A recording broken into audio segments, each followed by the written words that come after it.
নমস্কার, সুপ্রভাত। আশা করি আপনারা সকলে খুব ভালো আছেন। আমরাও খুব খুব ভালো আছি। আর সকালবেলাতে ব্রেকফাস্ট করে জয়ন্ত চলে গেছে অফিস, আর আমি চলে এসেছি আমাদের বেলকনি গার্ডেনে। এই যে গার্ডেনে দেখছি কি সুন্দর পেঁয়াজগুলিগুলো হয়েছে, তাই ভাবছি পেঁয়াজ শাকটা কেটে নিই, সবজিতে দিয়ে দেবো। তারপর হয়তো আবার ওখান থেকে আবার পেঁয়াজগুলি বেরোবে, তাই জন্য আপাতত এটাই কেটে নিলাম আমি রান্নায় দেবো বলে।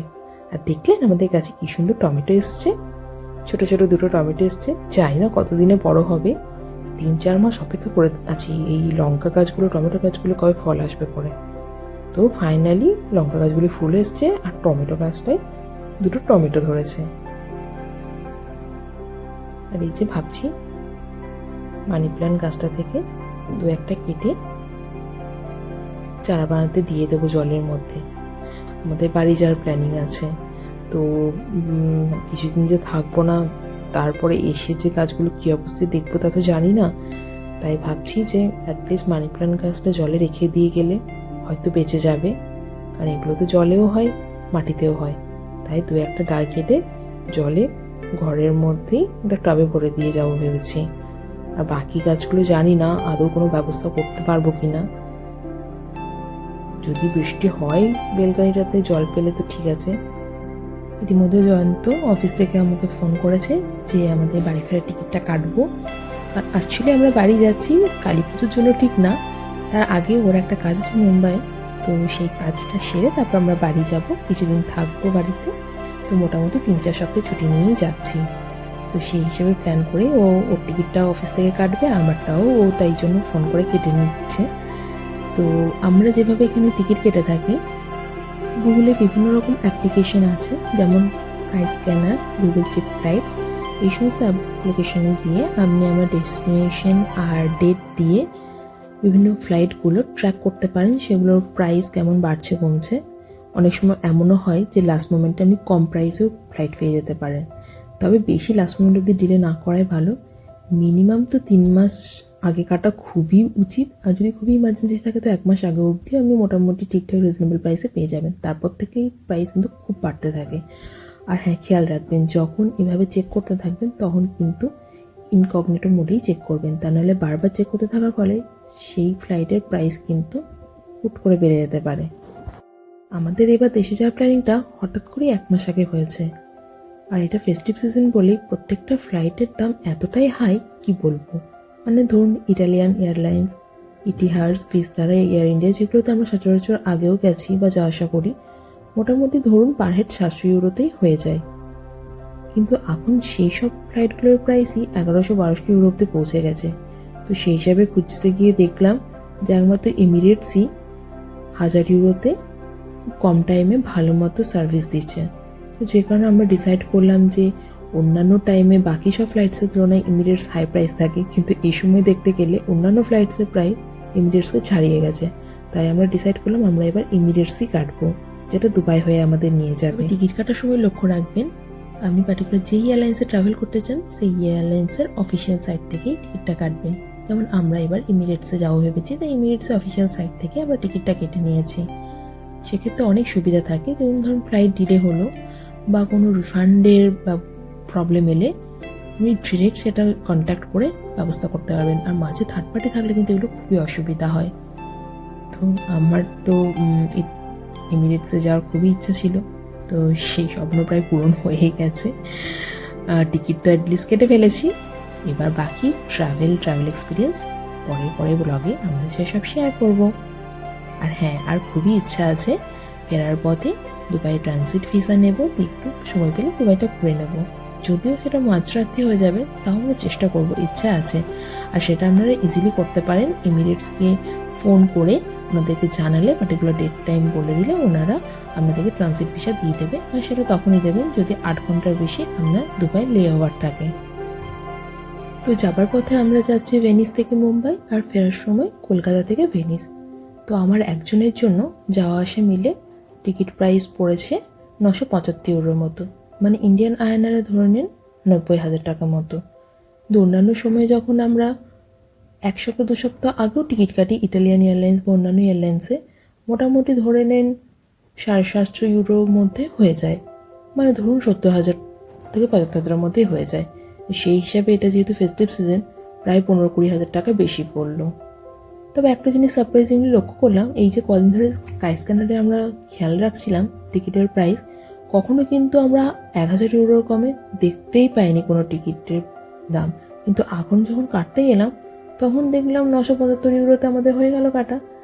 জানি না কিছু ছাড় পেয়েছি না ওদের টিকিট প্রাইস কমেছে হঠাৎ করে, আর এটা সাডেনলি হয়েও থাকে অনেক সময় যে হুট করে টিকিট প্রাইস লাস্ট মিনিটে কমে যায়।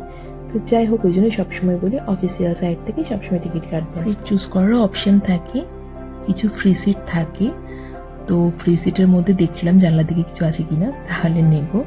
আর না হলে কোনো অসুবিধা নেই, আমরা কখনোই টাকা দিয়ে জানলার ধারে সিট কিনি না, পেড সিট কিনতে যাই না। কারণ আপনি যদি রিকোয়েস্ট করেন ওখানে গিয়ে চেকিংয়ের সময়, তো ওনারা আপনাকে দিয়েই দেয় আমাদের পছন্দের সিট। বা ধরুন দুজন আলাদা আলাদা জায়গায় পড়েছি, রিকোয়েস্ট করলে ম্যানেজ করে আমাদের পাশাপাশি করে দেবেন। তো সিট নিয়ে অতটা কোনো চিন্তা কোনো দিনই হয়নি কোনো এয়ারলাইন্সে, তাই জন্য অতটা ভাবছি না। জাস্ট জানলার দিকে আমি পেলে একটা সিট চুজ করে রাখছি, বাকি ওর সিটটাও ম্যানেজ করে নেবে আমার পাশে। মোটামুটি সিট সিলেকশনও হয়ে গেছে। তবে আমরা কোনো রকম এক্সট্রা কোনো চার্জেস লাগাইনি, মানে এক্সট্রা ওয়েট ব্যাগ নেওয়ার জন্য অনেক সময় আপনি বুক করতে পারেন, বা আপনার প্রেফারেবল সিটের জন্য আপনি বুক করতে পারেন, বা ইন্স্যুরেন্স অনেক কিছু থাকে সেগুলো আপনি নিতে পারেন। কিন্তু আমরা সেরকম কিছুই নিইনি, তাই ওটা 975 ইউরোতেই টোটালি কমপ্লিট হয়ে গেছে আমাদের সব কিছু। পেও করে দিয়েছে, মানে আমার টিকিট অলরেডি বুকড। আর এসবগুলো এক্সট্রা নিলে তখন একটু চার্জ বাড়তেই পারে, সেটা টোটালি ডিপেন্ড কম টাইমে আর ঠিকঠাক রিলায়েবল বা ঠিকঠাক এই 1-2 মিনিটস এখন রয়েছে, বাকি সব কিছু হাই ফাই বহুদিন পর এমিরেটস। তো ফাইনালি আমাদের বাড়ি যাওয়ার টিকিট কাটা হয়ে গেছে। আর এতই ভালো লাগছে কি বলবো, এমিরেটসে যাবো বলে শুধু না, ওটাতে অনেকদিন ইচ্ছা ছিল, সেই ইচ্ছেটা আবার পূরণ হচ্ছে। বেশি ভালো লাগছে যে অনেকদিন পর দেশে গিয়ে সবার সাথে, বাড়ির মানুষজনের সাথে ভালো করে একটা পুজোর ছুটি কাটাতে পারবো। তাই রান্নাবান্না করছিলাম আর ভাবছিলাম যে কত তাড়াতাড়ি চলে গেল দিনগুলো। এপ্রিল মাসে গেছিলাম লাস্ট।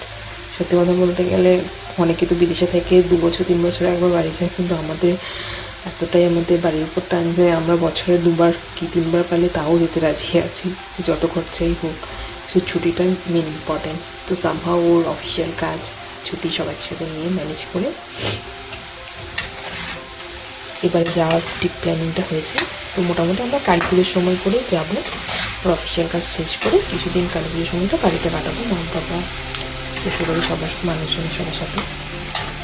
সেই ভাবছিলাম যে রান্না করতে করতে যে দেখছেন এই নিম পাতাগুলো, এগুলো এনেছিলাম সেই এপ্রিল মাসে বাড়ি থেকে শুকিয়ে। একবার বাড়ি থেকে এসে আরেকবার বাড়ি যাওয়ার সময় হয়ে গেল, যদি নিম পাতাগুলো এখনও শেষ হয়নি, আর এই সময় নিম পাতা পাওয়া যাবে বলে মনে হয় না। তো যাই হোক, সেটাই ভাবছিলাম। দেখি এবার বাড়ি থেকে গিয়ে আচার বা যা যা ভালোবাসি সব নিয়ে আসবো। মোটামুটি শাশুড়ি মা দুজনে মিলে একদম গুছিয়ে ভরে দেয়। তো আপনারাও যারা ভালোবাসেন নিম পাতা বা তেতো খেতে, করলা তো এখানে সবসময় একদিন হয় না বিদেশে, তো তারা এরকম করতে পারেন। পাতা গাছ থেকে পেড়ে সেগুলো একটু জলে ধুয়ে শুকিয়ে নিয়ে চলে আসবে। তারপরে ওগুলোকে একটু শুকনো খোলায়, মানে শুকনো তাওয়াতে একটু হিটে দিয়ে অল্প একটু খড়িয়ে নেবেন। তারপরে যেভাবে ইচ্ছা চান, যার সাথে চান, আমি যেমন বেগুন দিয়ে করি, তো বেগুন কালো জিরে দিয়ে ফ্রাই করে তার উপরে এগুলোকে দিয়ে নিম বেগুন বানিয়ে নিয়ে আমি মায়ের কাছ থেকে শেখা হতো। সব খুবই ফেভারিট আমাদের দুজনে। আমি তেতো খেতে ভালোবাসি, তো এরকমভাবেই করে। যখন সবসময় পাই না তখন এইভাবে হয়ে যায় আমাদের তেতো খাওয়া। লাঞ্চের জন্য রান্নাবান্না চলছে।